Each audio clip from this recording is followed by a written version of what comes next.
Hey guys, it's Sandro here, and today's video is a detail on this awesome 2020 Subaru WRX STI, which is in for a new car cleanse, paint enhancement, and ceramic coating.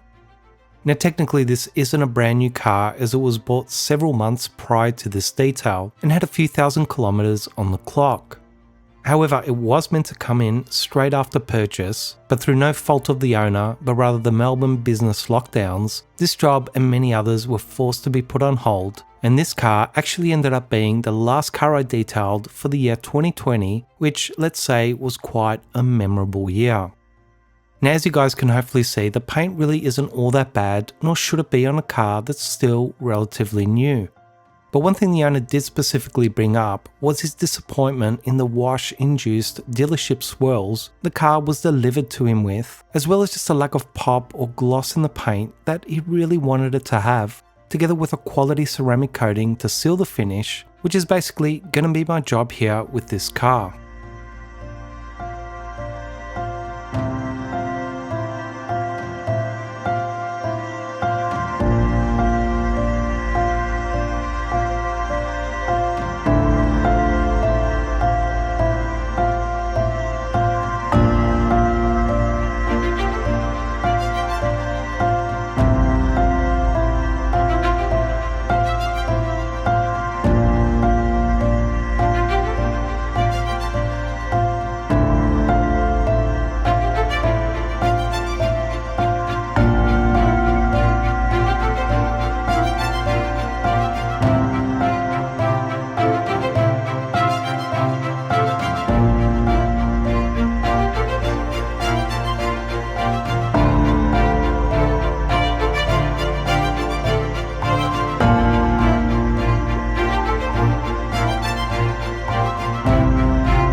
So as I'm giving the wheels a good thorough but safe clean by firstly pre-treating them with both my tyre and wheel cleaners, scrubbing the wheel wells and tyres, rinsing the whole area down, and then reapplying my wheel cleaner to physically clean the rims, I'm just going to talk a little more about this job. As mentioned before, this was meant to be done months earlier when the owner first purchased the car, so I was really thankful that he was such a nice guy and was totally understanding and willing to wait until the government allowed me to work again. Additionally, he is a fan of the channel, and this is his dream car, and he was really excited about me doing a video covering this process on his new Pride and Joy. However, as many of you can appreciate, it's extremely time consuming filming and detailing a car at the same time, and being that I was just able to fit this car in before the Christmas break, time was really tight. The other issue was that the owner was actually moving interstate over the break, so if I was going to do this car, it had to be done then and now. So the dilemma I was dealing with was that I really wanted to do a few extra things, like polish and coat the glass with a durable hydrophobic coating, maybe even do a wheels off preparation and coating, and at least a basic interior clean and sealant to give the owner a little extra for his patience and understanding. But being that I already work all day at the shop and edit videos in the evening and at nights, there's just simply no extra time without running myself into the ground. I'm bringing this up because sometimes we have to weigh things up and make choices when we have limited time or options available. Now, I wasn't going to compromise the time and work I needed in order to do the paint correction and coating to the best possible standard, and I know the owner really wanted this video to happen, so they were my two priorities. And as much as I wanted to further treat some extra areas, I just have to let that go and focus on my priorities.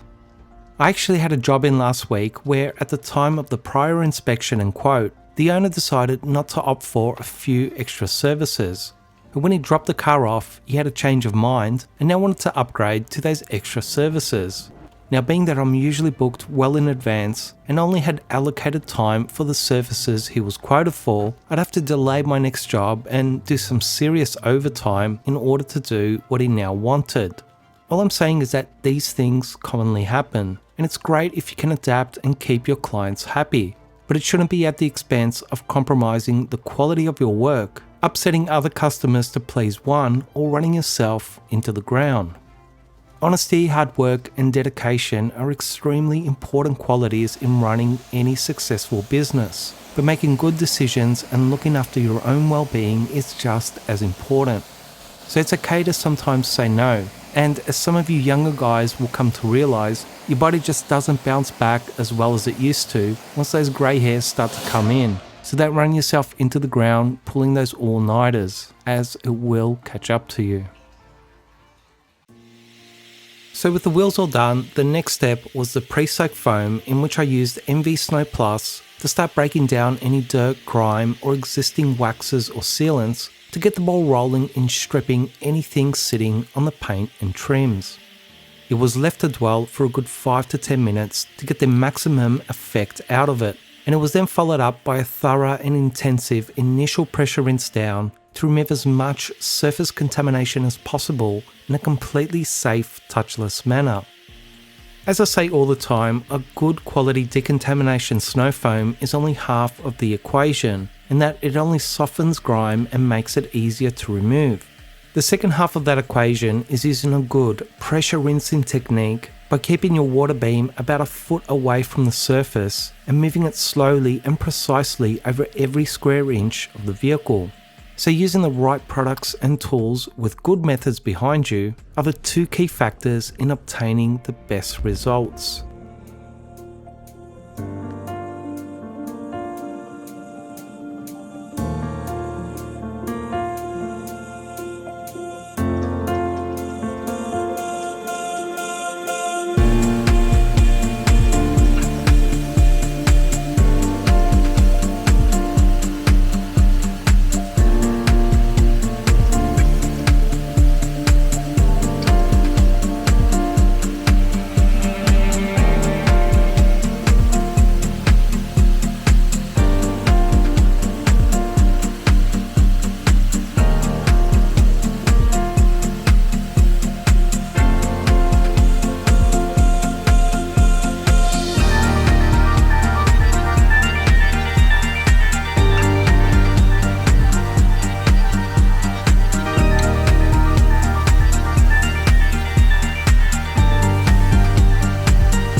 Every car and job is different. I just can't stress that enough.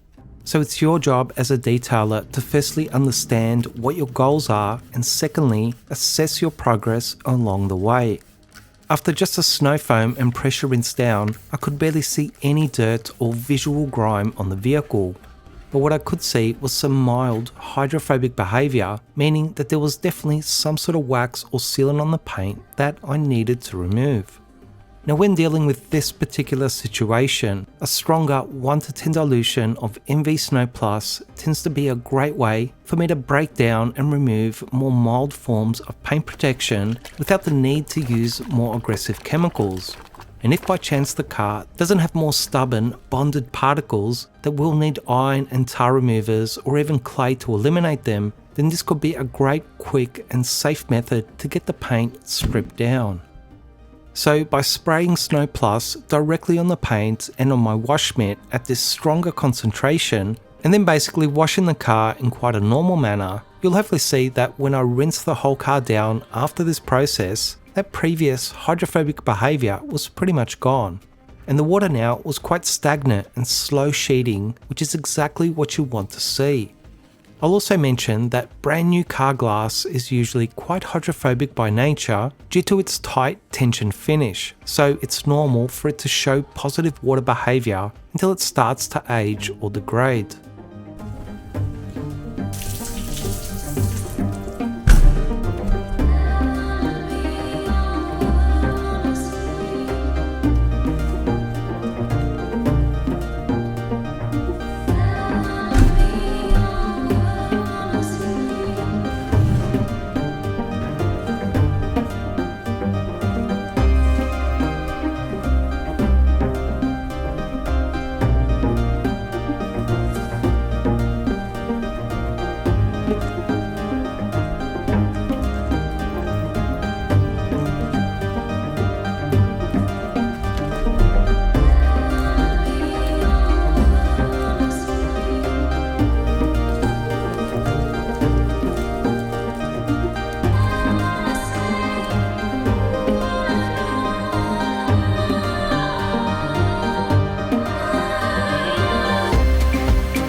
Now with the paint looking and behaving like clean bare paint, the other thing you need to assess is how it feels.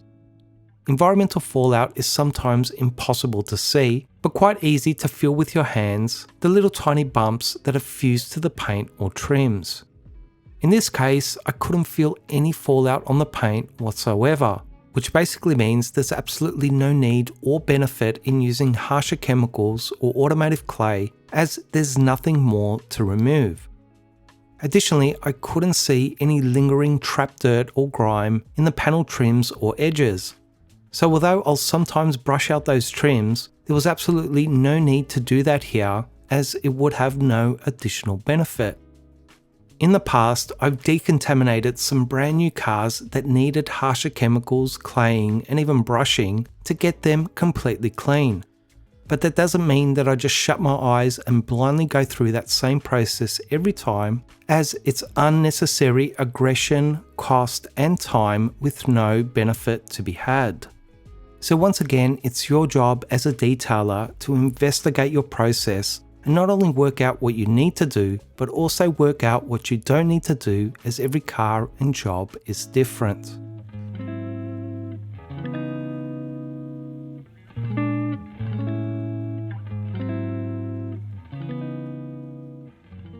The last step was drying the vehicle. In my experience, using a microfiber towel to quickly soak up the majority of the water saves a lot of time when you then use compressed air to blow out or remove the trapped water. Now on a vehicle that has great water behaviour, you can certainly use blown air to quickly dry it due to its fantastic water behaviour. But on a car that's had its water behaviour removed, it's much quicker to firstly do a towel dry and then blow out the remaining water.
So with the car fully decontaminated, dry and in the paint correction bay, my next step was an IPA wipe down. You just have to accept that after a decontamination process, you're going to have some water, chemical or even dirt streaks and spots that make their way back onto the paint, especially after blow drying a vehicle. It's just normal. So an IPA or isopropyl alcohol mix is used to remove that residue without introducing or leaving its own residue behind. So it's quite a unique and vital product in that way, as your ultimate goal prior to paint correction should always be to have the paint as clean and bare as possible so nothing interferes or alters the way your pads and compounds perform.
Next was measuring the existing paint.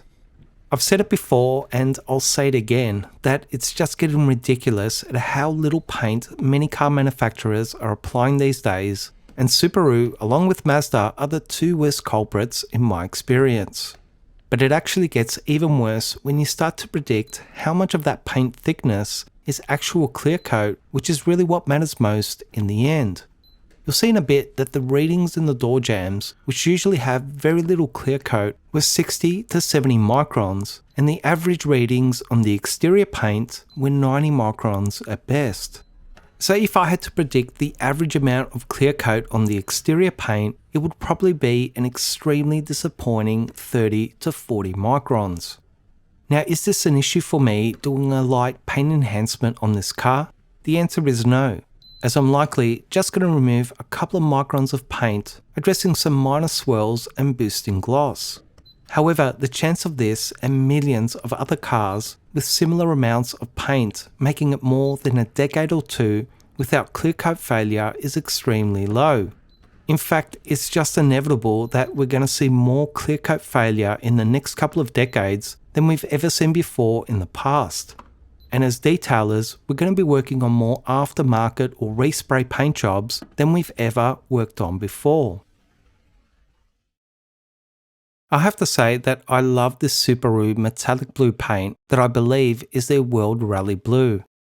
I think it's just a stunning colour and has easily been one of the most popular paints I've detailed on these cars since it first came out in the 90s.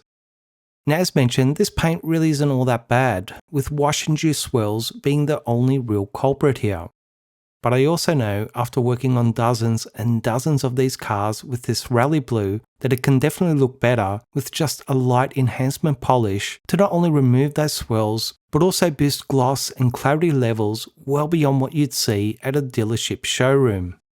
It's actually one of my favourite paints to work on, as when you get it right, it's just about as rewarding as any paint can be when you really see it pop and glow, especially after applying a high quality ceramic glass coating.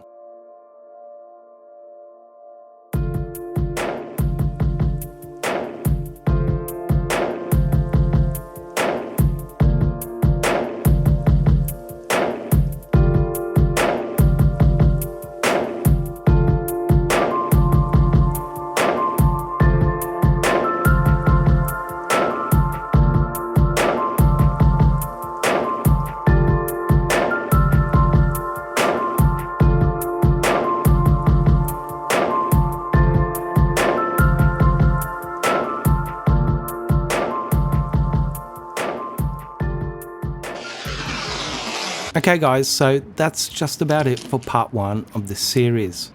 In part 2, I'm going to jump straight into correcting the paint and taking you guys through that process, also talking a little about how paint correction on new OEM paint maybe needs to change based on what car manufacturers are now doing, so I hope you stay tuned for that. I'll leave you with me masking up the trims, and as always, I really hope you guys enjoyed and found this video useful. Please share this video, like, comment and subscribe to this channel to show your support for this content, and I'll see you guys soon.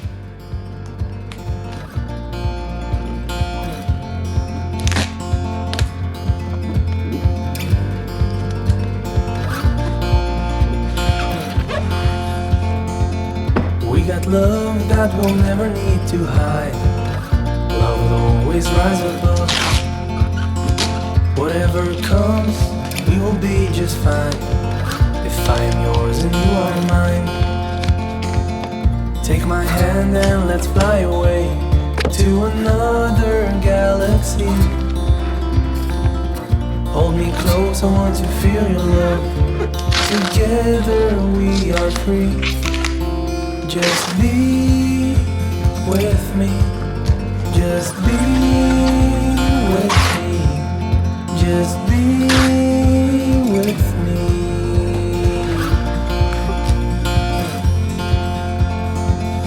Now we're one with the sun over our heads, and at night we'll be the stars. We can go any place that we want to, I don't care if that's too far. Take my hand and let's fly away to another galaxy. Hold me close, I want to feel your love.